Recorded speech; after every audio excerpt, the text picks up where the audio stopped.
I wanted to talk about when did gaming as an art form die, and when did it become a business for most of these corporations? When did they stop wanting to make great games? Instead, just make average games and push them out, not create their perfect work of art. There's no love, no compassion behind it. It's more of just making the art piece for the sake of making the art piece. There's no pizzazz behind it or anything. It's all about the money. And I think it's right here, actually. At the release of the PS4 and the Xbox One. This is the downhill. The PlayStation 3 and the Xbox 360, that was when gaming was at its best. Original IPs were still being made a lot. Gaming was big, but not big enough to be, these greedy corporations to get a hold of them and push all this stuff. Sure, Call of Duty was already around that time, but even Call of Duty was making great games. Now, at the PS4 era, right around 2013, it's been nothing but downhill since then. Nothing but remasters, re-releases, the 13th Far Cry. You can't stop it. I mean, right here, this is what we're working with now. And if we just look at the launch titles for the PS4, we can already see the downhill trend. You can see Killzone Shadowfall, the worst Killzone. It killed Killzone, by the way. Knack.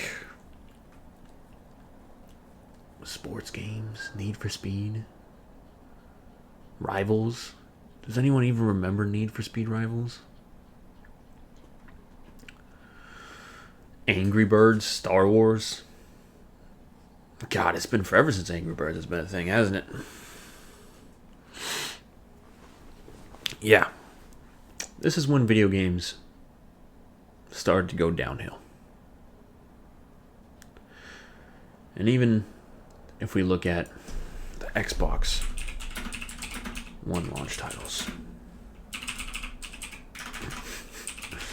if we can spell it, Xbox One launch titles. What do we get?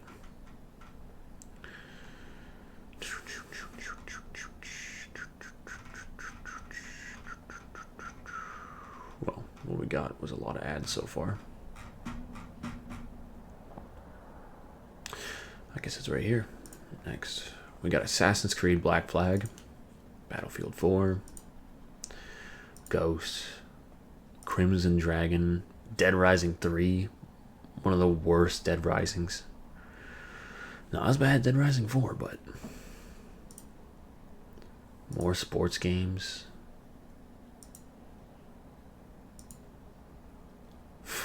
Just Dance. Killer Instinct was alright. I think you're starting to see the cycle here.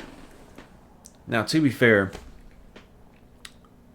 I really don't know if consoles have ever launched with great launch titles. But if you go through the whole history of the PlayStation 4 and the Xbox One, by the way, the Xbox One has no games. There was no reason to own Xbox One unless your friends had Xbox Ones.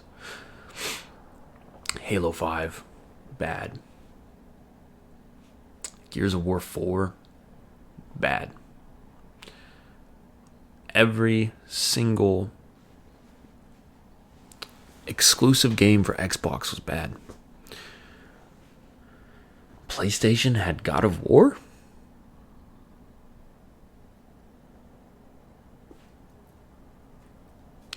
Really, the only notable titles I can think of during the PlayStation era and the Xbox era was Red Dead Redemption 2.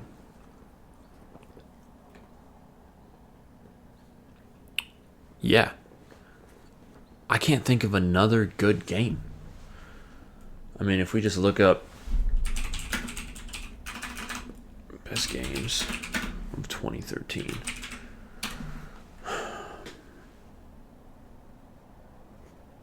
Grand Theft Auto 5 was mainly a PS3 game. Most of these were on the PS3. I guess we'll start at 2014. Far Cry 4. Okay. What a terrible year for gaming. 2015. The Witcher 3. Yes, we did. The Witcher 3 was good. Metal Gear Solid 5.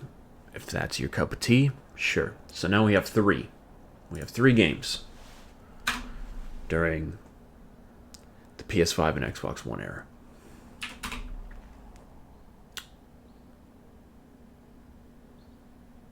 None of these are worth mentioning. None of them.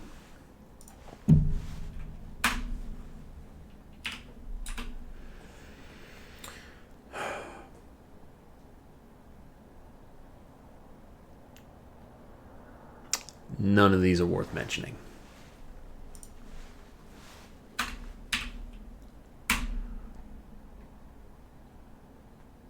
God of War, sure. You can say God of War.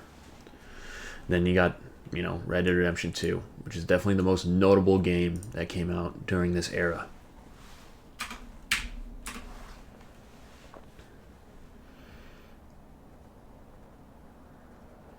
Absolutely nothing worth mentioning. Holy shit. I forgot how bad these years were, man. There's nothing worth mentioning. 2020. Oh my god. There's Doom Eternal at least. Another remake. The worst game. One of the worst games to ever come out. Holy shit. Way to kill an IP. Like Naughty Dog did with The Last of Us Part 2. So we have 3 games, really, to talk about. 3. Deathloop is terrible. Halo Infinite is terrible.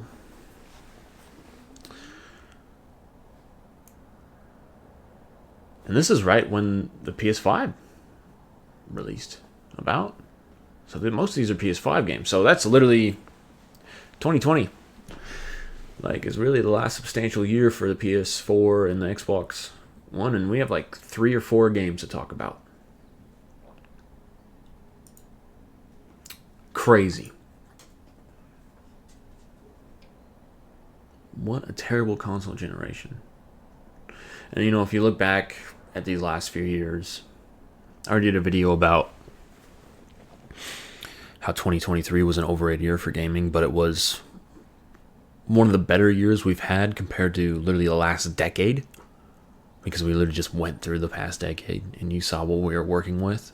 So we're almost like an abused child, and instead of being whipped with a fucking telephone cord or antenna, now we just got like a little smack, a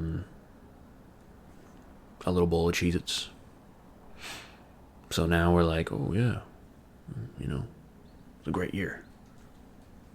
Whatever you say, in my opinion, it still wasn't that great of a year. Unless you like Baldur's Gate 3, if that's your kind of game, sure. Zelda's your kind of game, sure. But really, those are the only 2 games worth mentioning last year. And unfortunately for me, they were not my cup of tea. But if they were your cup of tea, congratulations, you got great games. You got 2 great games right there. The rest of them aren't worth even mentioning. They all, or whatever. But yeah, I just thought about sitting down with you guys, talking about when I believe gaming died as an art form and became more of a business. Now it's just pumping out titles for revenue based off nostalgia. It's not about creating the best game anymore.